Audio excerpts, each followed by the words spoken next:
مکہ کی وہ سرزمین جہاں کعبہ موجود تھا اور جہاں کے باسی حضرت ابراہیم علیہ السلام کی نسبت پر بہت فخر کیا کرتے تھے۔ تو آج کے اس گہرے تجزیے میں ہم اسی تاریخی منظر نامے کا جائزہ لے رہے ہیں۔ ہمارے سامنے جو دستاویزی ذرائع ہیں جن کا عنوان ہے the resilience of truth, Quraysh opposition to the prophet, ان کی بنیاد پر آج ہم اس تاریخی اور سماجی کشمکش کو سمجھیں گے۔ ہمارا مقصد دراصل یہ کھوج لگانا ہے کہ جب اسی شہر مکہ میں حق کی ایک نئی آواز بلند ہوئی تو اس کی اتنی شدید اور منظم مخالفت کیوں کی گئی؟ بالکل، اور یہ دیکھنا واقعی بہت ضروری ہے کہ اس وقت کے مکہ کا اصل سیاق و سباق کیا تھا۔ ہاں، تو چلیں اس کو کھولتے ہیں اور اس دور کے مکہ کے پیچیدہ سماجی اور معاشی ڈھانچے کو سمجھنے کی کوشش کرتے ہیں۔ دیکھیں، اس صورتحال کو سمجھنے کے لیے ہمیں پہلے یہ دیکھنا ہوگا کہ مکہ محض ایک مذہبی مقام نہیں تھا۔ صحیح۔ یہ پورے جزیرہ نما عرب کا سب سے بڑا تجارتی مرکز بن چکا تھا۔ کعبہ کے اندر اس وقت 360 بت رکھے ہوئے تھے، یعنی تقریباً ہر قبیلے نے اپنا ایک الگ معبود وہاں رکھا ہوا تھا۔ جی بالکل، اور اگر میں اس کا معاشی نقطہ نظر سے تجزیہ کروں تو یہ مذہب اب صرف ایک عقیدہ نہیں تھا بلکہ ایک انتہائی منافع بخش کاروباری ماڈل بن چکا تھا۔ کیونکہ حج کے موسم میں تو دور دراز سے بے شمار قبائل آتے تھے۔ ہاں، جس کی وجہ سے ایک بہت بڑی تجارتی منڈی لگتی تھی اور اس پورے نظام پر قریش کی مکمل اجارہ داری تھی۔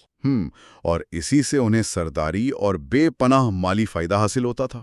اصل میں ان کی معیشت کا اور ان کے سیاسی اثر و رسوخ کا سارا دار و مدار اسی کثیر و لالی دیوتا نظام کے تسلسل پر تھا۔ تو مطلب یہ پہلو واقعی بہت اہم ہے کہ یہ صرف چند بتوں کی پوجا کا معاملہ تھا ہی نہیں، بلکہ ایک پوری معیشت اور طاقت کے مرکز کو بچانے کی بات تھی۔ بالکل ایسا ہی ہے۔ اس پس منظر میں جب ہم اس کشمکش کی پہلی چنگاری کو دیکھتے ہیں تو ذرائع میں صفا پہاڑی کے اس مشہور واقعے کا ذکر ملتا ہے۔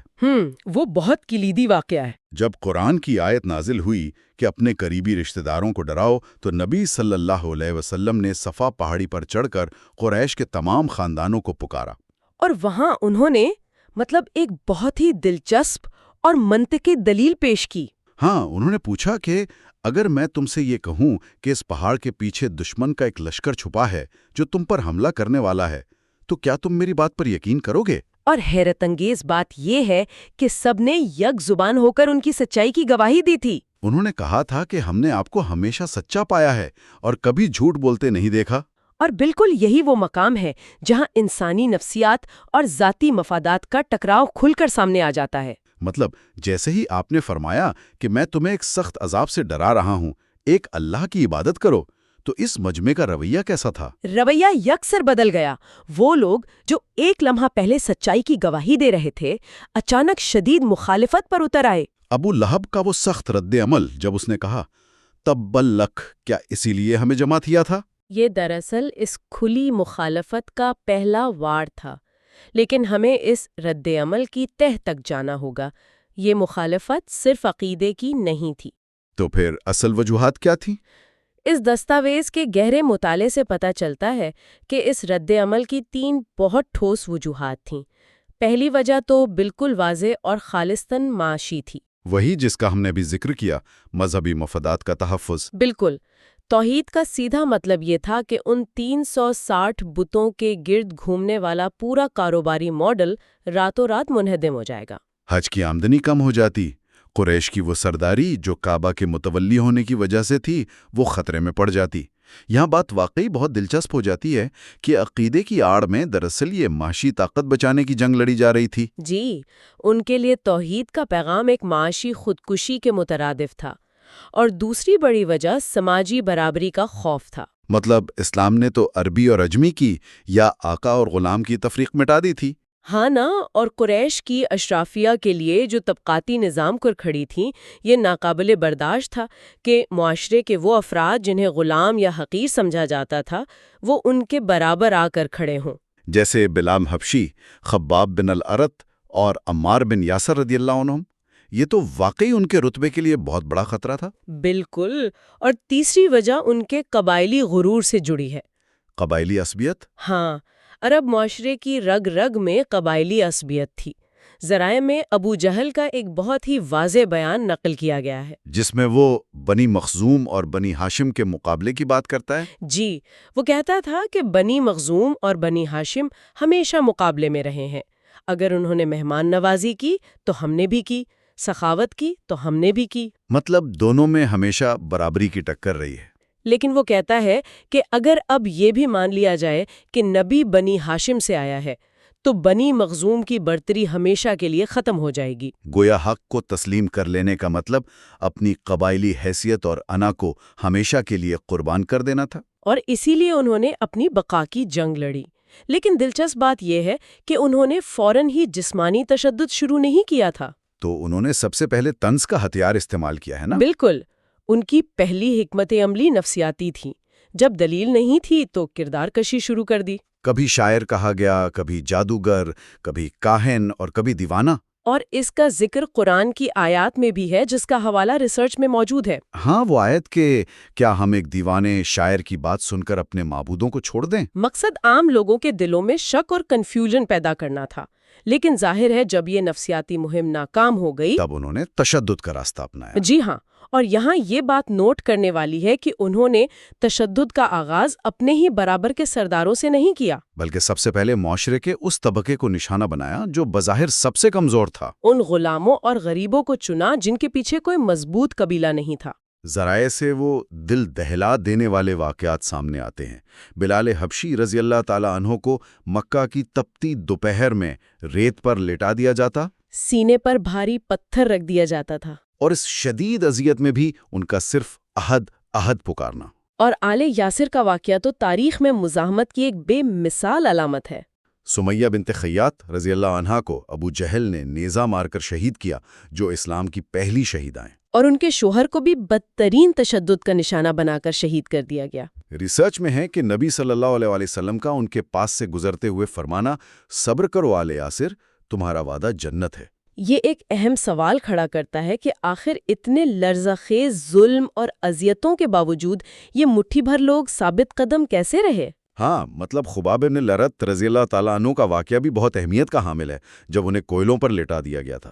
بالکل، جب وہ اس تکلیف میں نبی صلی اللہ علیہ وسلم کے پاس آئے تو آپ نے انہیں پچھلی امتوں کے ان لوگوں کی مثال دی جنہیں آریوں سے چیر دیا جاتا تھا۔ لیکن پھر بھی وہ اپنا دین نہیں چھوڑتے تھے۔ جی، یہ تاریخی تسلسل ان کے لیے امید کا باعث تھا۔ انہیں سمجھ آ گیا تھا کہ سچائی کی راہ میں یہ تکلیفیں کوئی استثناء نہیں ہیں بلکہ اصول کا حصہ ہیں۔ اور جب یہ بدترین جسمانی تشدد بھی ان کے ارادوں کو نہ توڑ سکا تو پھر مکہ کے سرداروں نے کیا کیا؟ تب دارالندوہ کی وہ خفیہ مجلسیں شروع ہوئیں۔ دارالندوہ جو ان کا پارلیمنٹ ہاؤس تھا۔ رات کے وقت مکہ کی خاموشی اور اس مجلس میں ابو جہل، ابو سفیان اور ولید بن مغیرہ جیسے سرداروں کی پریشانی۔ انہوں نے فیصلہ کیا کہ اب لالچ کی حکمت عملی اپنائی جائے۔ ہاں، دولت، سرداری اور بہترین طبیب کی پیشکش۔ جس پر وہ تاریخی جواب آیا جو طاقت اور لالچ کے ہر بت کو پاش پاش کر دیتا ہے کہ اگر تم میرے ایک ہاتھ میں سورج رکھ دو اور دوسرے ہاتھ میں چاند، تب بھی میں اس دعوت کو نہیں چھوڑوں گا۔ اور جب اقتدار کی پیشکش مسترد ہو گئی تو انہوں نے سماجی بائیکاٹ کا بے رحم فیصلہ کیا۔ شعبے ابی طالب کا محاصرہ۔ شعبہ دراصل دو پہاڑوں کے درمیان کی ایک تنگ گھاٹی کو کہتے ہیں، صحیح؟ جی بالکل، انہوں نے ایک تحریری معاہدہ کیا اور کعبہ میں لٹکا دیا کہ بنی ہاشم سے کوئی لین دین یا رشتہ نہیں رکھا جائے گا۔ 3 سال کی قید، درختوں کے پتے کھائے گئے، بچے بھوک سے روتے تھے۔ یہ ایک انتہائی شدید نفسیاتی دباؤ تھا۔ بہت سخت۔ اور صرف یہی نہیں، حج کے موسم میں ولید بن مغیرہ نے دارالندوہ میں ایک اور سازش کی تجویز دی کہ باہر سے آنے والے قبائل کو ایک ہی جھوٹ بول کر گمراہ کیا جائے۔ ہاں، کیونکہ لوگ دور دور سے آتے تھے تو طے پایا کہ سب مل کر ایک ہی بات کہیں گے کہ وہ جادوگر ہے، تاکہ لوگ کنفیوز نہ ہوں۔ یہ ایک باقاعدہ PR کیمپین تھی۔ لیکن یہاں جو بات سب سے زیادہ حیران کن ہے وہ خود قریش کے سرداروں کا اپنا اندرونی تضاد تھا۔ تضاد؟ وہ کیسے؟ دن میں تو وہ لوگوں کو قرآن سننے سے روکنے کے لیے بہت شور مچاتے تھے، لیکن رات کی تاریکی میں ابو سفیان، ابو جہل اور اخنس بن شریک جیسے سردار چھپ کر قرآنی آیات سنتے تھے اور صبح ایک دوسرے کو راستے میں پکڑ کر ملامت کرتے کہ اگر کسی نے دیکھ لیا تو ہمارا بیانیہ کمزور پڑ جائے گا۔ یہ اس کلام کے معجزاتی اثر کی واضح دلیل تھی۔ ان کا ضمیر تسلیم کر چکا تھا لیکن قبائلی انا روک رہی تھی۔ یہ تضاد واقعی ان کی اخلاقی شکست کو ظاہر کرتا ہے، اور اس سب جبر کے متوازی نبی صلی اللہ علیہ وآلہ وسلم کا وہ بے مثال صبر جس کی تاریخ میں نظیر نہیں ملتی۔ راستے میں کانٹے بچھانا، یا عقبہ بن ابی معیط کا سجدے کی حالت میں اونٹ کی اوجھڑی لا کر رکھ دینا، اور طائف کا وہ دلخراش واقعہ جہاں شہر کے اوباش لڑکوں کو پیچھے لگا دیا گیا، پتھر مار مار کر لہو لہان کر دیا گیا، خون جوتوں میں جم گیا۔ لیکن ان سب کے جواب میں بد دعا کے بجائے زبان سے یہ الفاظ نکلے کہ اے اللہ میری قوم کو ہدایت دے، یہ جانتے نہیں۔ اور طائف کے اس باغ کی دعا کہ اے اللہ اگر تو ناراض نہیں تو مجھے کسی کی پرواہ نہیں۔ یہ واقعی اپنے نصب العین سے زبردست کمٹمنٹ ہے۔ اب ہم اس تاریخی کشمکش کے کلائمیکس کی طرف آتے ہیں، دارالندوہ کی وہ آخری سازش۔ جب انہیں لگا کہ دعوت مدینہ کی طرف جا رہی ہے تو ابو جہل نے قتل کا ماسٹر پلان پیش کیا کہ ہر قبیلے کے ایک نوجوان کو ملا کر ایک ساتھ حملہ کیا جائے، تاکہ خون کا بدلہ تمام قبائل میں تقسیم ہو جائے۔ لیکن اللہ کی تدبیر غالب رہی۔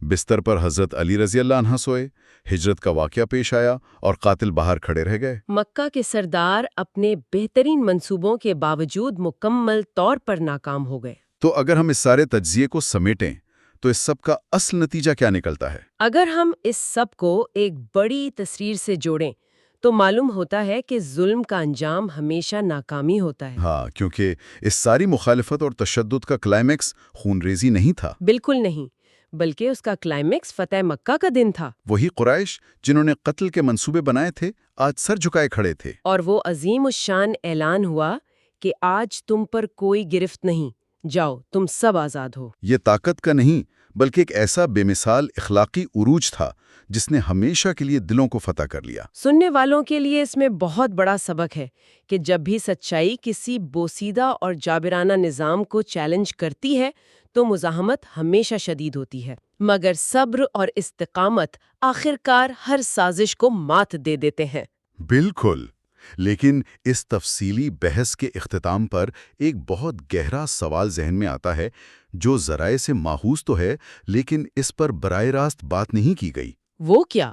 یہ کہ اگر قریش کسی طرح کامیابی سے اپنا وہ پرانا معاشی اور قبائلی نظام بچا لیتے تو کیا مکہ کبھی ایک علاقائی تجارتی منڈی سے نکل کر دنیا کا سب سے بڑا روحانی مرکز بن پاتا؟ یہ بہت گہری بات ہے۔ کیا کسی بھی معاشرے کی حقیقی اور دیر پا تبدیلی کے لیے واقعی یہ ضروری ہے کہ اس کے پرانے استحصالی نظاموں کو پہلے ایک تکلیف دہ عمل سے گزر کر ٹوٹنا پڑے؟ تاکہ ایک عظیم تر بنیاد رکھی جا سکے۔ یہ واقعی ہم سب کے لیے سوچنے کا مقام ہے، اور اسی فکر انگیز سوال کے ساتھ ہم آج کے اس گہرے تجزیے کو یہی مکمل کرتے ہیں۔